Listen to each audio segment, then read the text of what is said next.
नमस्कार। मध्य प्रदेश व उत्तर प्रदेश की सीमा पर बसा हुआ एक ऐसा स्थान जहां प्रभु श्री राम ने बिताए अपने जीवन के 11 वर्ष। इस स्थान को हम चित्रकूट के नाम से जानते हैं। श्रद्धा, भक्ति, आस्था, प्राकृतिक सौंदर्य तथा धार्मिक पर्यटन से परिपूर्ण यह स्थान हम सभी के मन को मोहित व आकर्षित कर सकता है।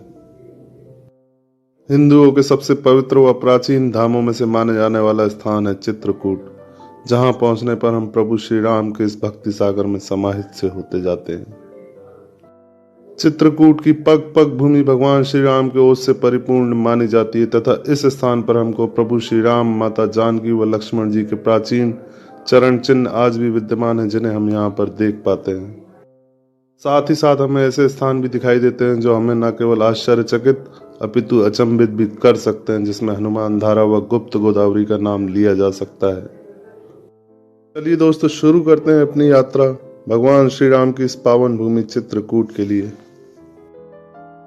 चित्रकूट पहुंचने के लिए हमें सबसे पहले चित्रकूट धाम करवी रेलवे स्टेशन पहुंचना होता है, जिसकी दूरी चित्रकूट से लगभग 8 किलोमीटर होती है। इसके अतिरिक्त हम मध्य प्रदेश के सतना जिले से भी आसानी से बस के द्वारा लगभग 80 किलोमीटर की दूरी तय कर चित्रकूट के बस स्टैंड पर पहुंच सकते हैं। चित्रकूट के रेलवे स्टेशन या बस स्टैंड से हमें सबसे पहले रामघाट पहुंचना होता है।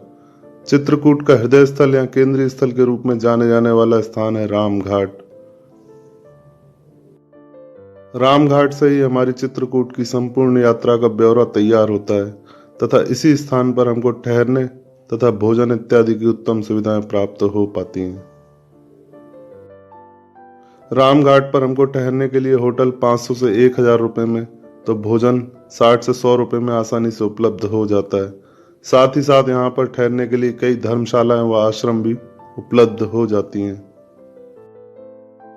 रामघाट पर पहुंचने के पश्चात आप अपने होटल वगैरह की बुकिंग कर आसानी से यहाँ से रामघाट दर्शन के लिए जा सकते हैं। रामघाट पर संध्या के समय दिखाई देने वाला मंदाकिनी नदी का यह दृश्य आपके नेत्रों को सुकून व शांति से प्रतीत होता है। संध्या के समय इस स्थान पर सुसज्जित नौकाओं से आप चाहें तो नौका विहार भी कर सकते हैं। साथ ही साथ आप यहाँ पर धार्मिक व पौराणिक महत्व के कई अन्य मंदिरों के दर्शन भी कर पाते हैं। संध्या के समय इस स्थान पर होने वाली पवित्र मंदाकिनी नदी की आरती भी हम यहाँ पर देख सकते हैं, जो कि बहुत अधिक आकर्षित व मोहित करने वाली होती है। रामघाट के दर्शन करने के पश्चात हम यहाँ से अपनी संपूर्ण चित्रकूट यात्रा के लिए ऑटो 600 से 800 रुपए में बुक कर सकते हैं। रामघाट के दर्शन करने के पश्चात हमारा सबसे पहला पड़ाव हनुमान धारा होता है, जो कि रामघाट से लगभग 3 किलोमीटर की दूरी पर स्थित है। हनुमान धारा तक पहुंचने के लिए हमें लगभग 500 सीढ़ियां चढ़कर या रोपवे की सहायता से हम आसानी से पहुंच सकते हैं। हनुमान जी महाराज की लंका जलाने की दाय शांत नहीं हो रही थी, तो प्रभु श्री राम से शांति मांगा। प्रभु श्री राम ने बाण मार के धारा को प्रवाहित किया और यहाँ पर शांति दिया। तब से धारा निरंतर ऐसी चल रही है, धारा घटेगी, इन्हें धारा बढ़ेगी। न इसका आने का पता है, न नीचे जाने का पता है। धारा कहाँ पे जाती है, धारा कहाँ पे जाती है, कहते हैं हनुमान धारा। हनुमान धारा, बोलो हनुमान धारा की जय। हनुमान धारा के इस प्राचीन पर्वत शिखर पर हम पंचमुखी हनुमान मंदिर, हनुमान धारा मंदिर तथा प्राचीन सीता रसोई भी देख पाते हैं। हनुमान जी की प्रतिमा के कंधे पर गिरने वाली यह रहस्यमय जल धारा कहाँ से उत्पन्न होती है और कहाँ लुप्त होती है, ऐसा किसी को ज्ञात नहीं होता है। कहते हैं हनुमान धारा का जल ग्रहण करने से हमें दैहिक ताप व कष्टों से मुक्ति मिलती है।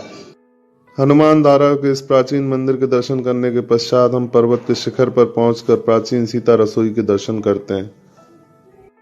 मान्यताओं के अनुसार ऐसा कहा जाता है कि माता सीता ने इसी स्थान पर कंदमूल पकाकर चित्रकूट के प्रसिद्ध ऋषि मुनियों को भोजन कराया था। हनुमान धारा के दर्शन करने के पश्चात हम यहाँ से वापस आकर अपने द्वितीय पड़ाव जानकी कुंड के लिए प्रस्थान करते हैं। जानकी कुंडी वह स्थान है जहाँ माता सीता या माता जानकी स्नान किया करती थी तथा इस स्थान पर आज भी माता सीता के चरण चिन्ह विद्यमान हैं। जानकी कुंड के इस प्राचीन स्थान पर हम माता सीता के इन चरण चिन्हों के दर्शन कर सकते हैं। साथ ही साथ इसी स्थान पर हम पास ही स्थित रघुवीर मंदिर के भी दर्शन कर सकते हैं। माता सीता को जानकी मैया के नाम से भी जाना जाता था, इसीलिए इस स्थान को जानकी कुंड के नाम से जाना जाता है।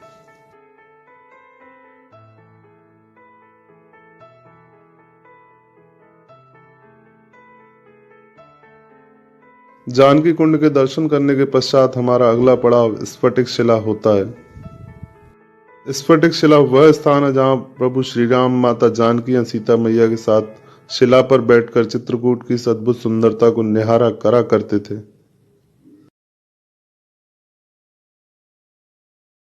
राम स्वयं माता जानकी का श्रृंगार किया। तभी इंद्र के लड़के जयंत को भ्रम हो गया, ये भगवान कैसे हैं जो औरत का श्रृंगार कर रहे हैं। तो वो कौवा का रूप बनाया और सीता चरण चोंच हंसी भागा, माता के पैर में चोंच मार के भागा। भगवान तो अंतर्यामी है, पहचान गए कि बदमाशी करने आया है। तो भगवान राम एक तिनके का बाण मारा, तिनका कौवा तीनों लोक में गया, लेकिन कोई बचाया नहीं, क्योंकि राम के दुश्मन को कौन बचाएगा। तब नारद जी ने कहा कि तू भगवान के पास जाओ, वही तुम्हारी रक्षा करेंगे। तब दोबारा आया, माफी मांगा, तो भगवान एक आंख फोड़ देते हैं। भगवान आज भी कौवा एक आंख के होते हैं। जैसा कि लोग बता रहे हैं मेरे पहले से, ये कौवा की आंख है। अच्छा, ये भगवान का बायां पैर है, दाहिने पैर का घुटना है, दाहिने पैर का अंगूठा है। जब घुटना टेक करके भगवान ने कौवा को बाण मारा है। बाबू यहाँ राम बैठे, यहाँ माता जानकी बैठी, ये माता जानकी का पैर है, ऐसा लोग मेरे पहले से बता रहे हैं। 1 मिनट, पीछे लखन शिला, ऊपर मंदिर। लेकिन अब आप एक निगाह ध्यान से देखें। कैसे लग रहा है? अच्छा, बढ़िया। इस स्थान पर बेर के इन लड्डुओं का स्वाद लेने के पश्चात हम यहाँ से अपने अगले पड़ाव गुप्त गोदावरी के लिए प्रस्थान करते हैं। गुप्त गोदावरी की दूरी रामघाट से लगभग 19 किलोमीटर है तथा इस स्थान पर हम प्राचीन 2 गुफाओं के दर्शन करते हैं। इन गुफाओं के दर्शन करने के लिए हमें सबसे पहले 20 रुपए का टिकट लेना होता है। टिकट लेने के पश्चात हम सर्वप्रथम पहली गुफा में प्रवेश करते हैं। पहली गुफा में प्रवेश करने के लिए हमें सर्वप्रथम 2 विशालकाय चट्टानों से होकर एक सकरे से मार्ग से भीतर प्रवेश करना होता है। भीतर प्रवेश करने पर हमको विशालकाय और सुंदर सी गुफा दिखाई देती है। कहते हैं इस गुफा का निर्माण देवताओं ने प्रभु श्री राम के आने से पूर्व ही करा दिया था। प्राचीन ग्रंथों व मान्यताओं के अनुसार ऐसा कहा जाता है कि प्रभु श्री राम ने इसी गुफा में कई वर्षों तक वास किया तथा इसी स्थान पर प्रभु श्री राम का दरबार लगा करता था। गुफा के भीतर हम सुइया माता, सीता कुंड, धनुष कुंड इत्यादि भी देख पाते हैं।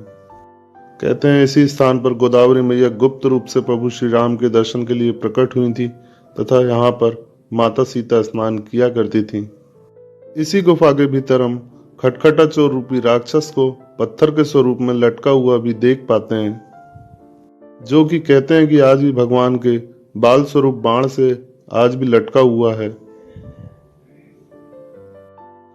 गुप्त गोदावरी की इस प्रथम गुफा में दर्शन करने के पश्चात हम यहाँ से दूसरी गुफा, जिसे हम पानी वाली गुफा के रूप में जानते हैं, उसके लिए प्रस्थान करते हैं। पानी वाली यह दूसरी गुफा हमको बहुत ही आश्चर्यचकित व अचंभित कर देने वाली दिखाई देगी। गुप्त गोदावरी तथा चित्रकूट के इन प्रमुख स्थानों को आप आई बटन पर जाकर विस्तृत रूप से देख पाएंगे। गुप्त गोदावरी की इस रहस्यमयी गुफा के दर्शन करने के पश्चात हम वहां से वापस आकर अपने अगले पड़ाव माता अनुसुईया आश्रम के दर्शन करने के लिए पहुंचते हैं। चित्रकूट में बहने वाली पवित्र मंदाकिनी नदी का उद्गम भी माता अनुसुईया आश्रम से ही माना जाता है। इस स्थान पर हमें एक विशालकाय प्रांगण रूपी मंदिर दिखाई देता है, जिसके भीतर प्रवेश करने पर हम रामायण से जुड़ी हुई अन्य झांकियों को विस्तृत रूप से देख पाते हैं। साथ ही ऐसा कहा जाता है कि इसी स्थान पर माता अनुसुईया ने ब्रह्मा विष्णु महेश को एक बालक रूपी बना दिया था। यह स्थान प्राकृतिक सौंदर्य से परिपूर्ण, बहुत अधिक आकर्षक व मनमोहक सा दिखाई देता है। माता सती अनुसुईया आश्रम के दर्शन करने के पश्चात हम यहाँ से वापस जाते समय लेटे हुए हनुमान जी के दर्शन भी कर पाते हैं।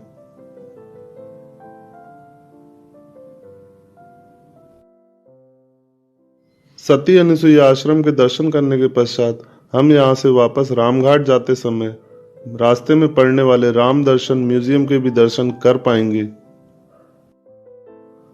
राम दर्शन म्यूजियम में दर्शन करने के पश्चात हम यहाँ से वापस रामघाट अपने होटल आकर रात्रि विश्राम करते हैं व अगले दिन प्रातःकालीन उठकर कामदगिरी पर्वत तथा भरतकूप की यात्रा करने के लिए जाएंगे। सुबह सुबह या भोर के समय उठकर हम सबसे पहले कामदगिरी पर्वत की परिक्रमा के लिए निकलते हैं। कहते हैं कामदगिरी पर्वत की परिक्रमा लगाने से हमारी सभी मनोकामनाओं की पूर्ति होती है तथा इस पर्वत को मनोकामनाओं को पूरा करने वाला माना जाता है। कामदगिरी पर्वत के 4 मुखारबिंद या 4 प्रमुख द्वार माने गए हैं। कामदगिरी पर्वत की यह परिक्रमा लगभग 5 किलोमीटर की होती है।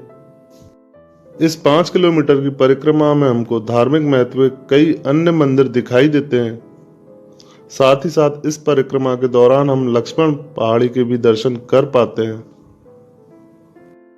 कामदगिरी पर्वत की परिक्रमा के दौरान हम राम व भरत जी के मिलाप का वह स्थान भी देख पाएंगे जहां से भरत जी राम जी की चरण पादुका लेकर अयोध्या वापस गए थे तथा इसी स्थान पर राम जी का अन्य सभी भ्राताओं से मिलन हुआ था। परिक्रमा पथ के दौरान हम लक्ष्मण पहाड़ी पर भी जा सकते हैं। लक्ष्मण पहाड़ी पर हमको लक्ष्मण जी के प्राचीन चरण चिन्ह भी दिखाई देंगे तथा मान्यताओं के अनुसार ऐसा कहा जाता है कि लक्ष्मण जी इसी पहाड़ी पर खड़े होकर प्रभु श्री राम व माता जानकी की सुरक्षा में पहरा दिया करते थे।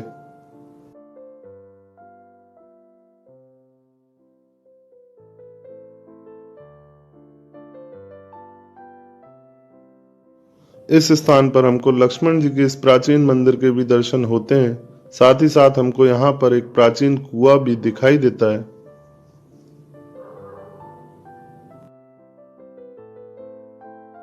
कामदगिरी पर्वत की यह परिक्रमा 2 राज्यों से होकर गुजरती है, जिसमें मध्य प्रदेश में कुछ हिस्सा तो कुछ हिस्सा उत्तर प्रदेश के अंतर्गत आता है। कामदगिरी पर्वत की संपूर्ण परिक्रमा करने के पश्चात हमारा अगला पड़ाव 18 किलोमीटर की दूरी पर स्थित भरतकूप नामक स्थान होता है, जहां पर कहते हैं भरत जी ने सभी तीर्थों का जल लाकर एक कुएं में डाला था। चित्रकूट धाम की यह संपूर्ण यात्रा आपको कैसी लगी हमें कमेंट बॉक्स में जरूर बताएं। वीडियो देखने के लिए आपका अनमोल समय देने के लिए बहुत बहुत धन्यवाद। वीडियो अच्छी लगी हो तो लाइक और सब्सक्राइब जरूर करें।